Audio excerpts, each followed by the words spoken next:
I don't know if y'all could see this shit, how I'm seeing it, but the world is not going back to normal. It's not going back to how things used to be. We are getting further and further into the Futurama, futuristic era than we are to the times you remember growing up. Like, let me tell you like this. Everything you remember, everything you experienced growing up, it ceased to exist. Even human connectivity. You used to be able to go to the club, meet a girl at the club, and bring her back to your house, right? Nowadays, that's like taboo.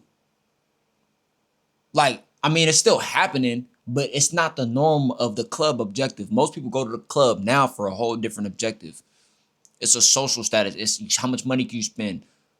This, and that, right? So they've capitalized in that market. But there's still some people that believe in a delusion, like I'm gonna go to the club and meet a girl and do all this, do that. You might have that function.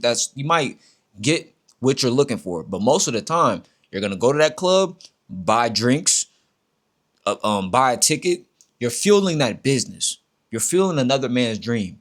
Whole time you could be building your own six-figure business and throw your own party at your own B&B and bring your own vibes and create your own ecosystem. And everywhere you walk, you create your system. See, this is the thing. I just use the club as an example, right? But let's just say how we know to earn money and get jobs. The internet, money didn't exist 20, 30 years ago. 30 years ago, people wasn't making money off the internet. It's over with. Everything we knew ceased to be. And like, I be trying to understand, I'm paying attention to the new generation, but I'm realizing like I'm 24, so I'm like the youngest. I'm the youngest of the old generation. I'm like right with the old heads, but I'm not with the new school because I don't correlate with the zesty era. The Lululemon, the pant, all that. I hate all that shit, bro. The way they got everything. I was listening to this podcast, shout out Maverick Approach, and he was talking to this Asian girl. She was like, "Yeah, I'm an R&B girl. I don't listen to none of this new stuff." And I'm like, you know what? I'm more of that generation too. I don't listen to none of this new stuff. It's not music to me. We have fallen. It's not because you know how when we was young we was thinking like, oh, the generation just doesn't understand our era.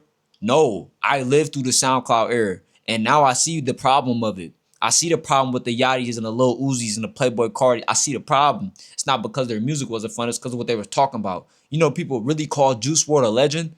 I haven't listened to none of Juice WRLD songs, bro, except for that All Girls Are the Same, and I just know the beat.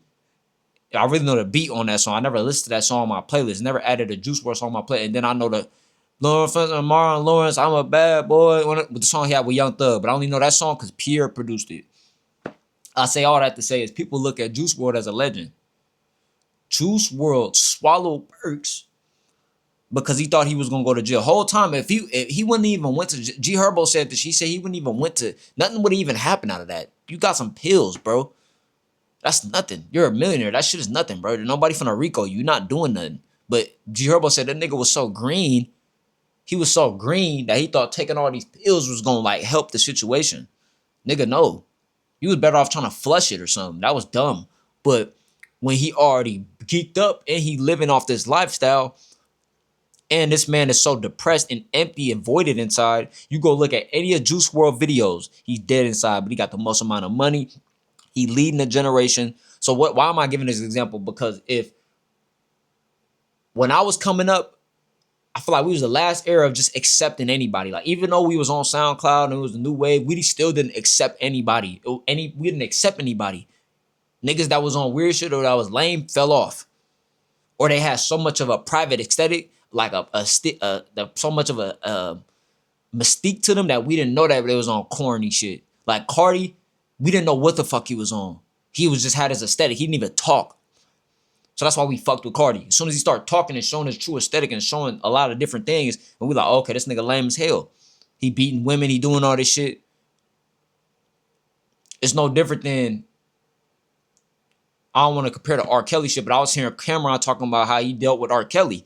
And at the end of the sentence, he was like, no petty. You got to say no petty after that. Basically, like, nigga, I had nothing to do with the fuck they had going on. I worked with R. Kelly. Same with this generation of niggas like X. Like, people say that X, he woke a lot of people up. Yeah, he did, but X signed a deal with Baphomet.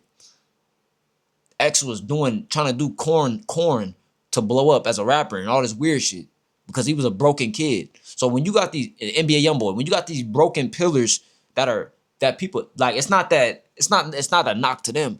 It's a knock to how can people see this and be like, wow, I want to be that. Nigga, even when I was 14, I knew the goofy and I knew the non-goofies. I always looked up to niggas that was getting money and living their life and doing what they want to do. I ain't gonna lie. I did look up to niggas that did a lot of drugs too. But now that I'm older, I'm like, see, that's why I'm 24 and I still rap.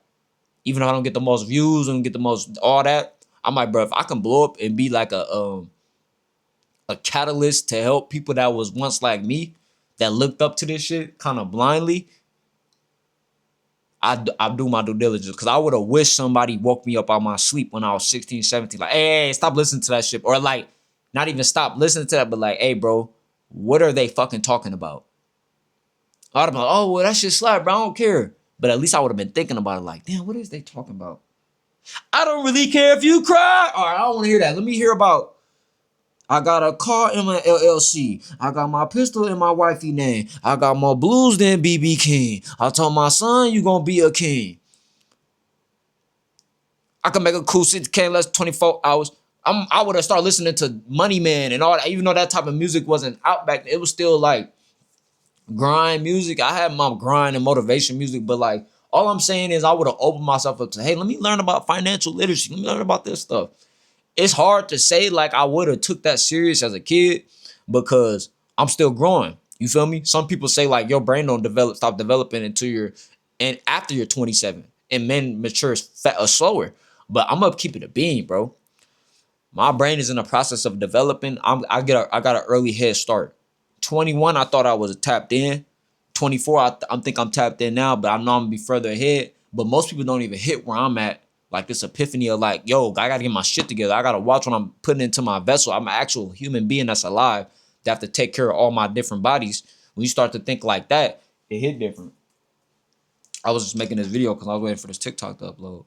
But yeah, bro, I'm posting every day on this page. Not every day, I ain't gonna say every day. But I'm gonna try to really get consistent on this page. You know what I'm saying? We out though, man. Peace.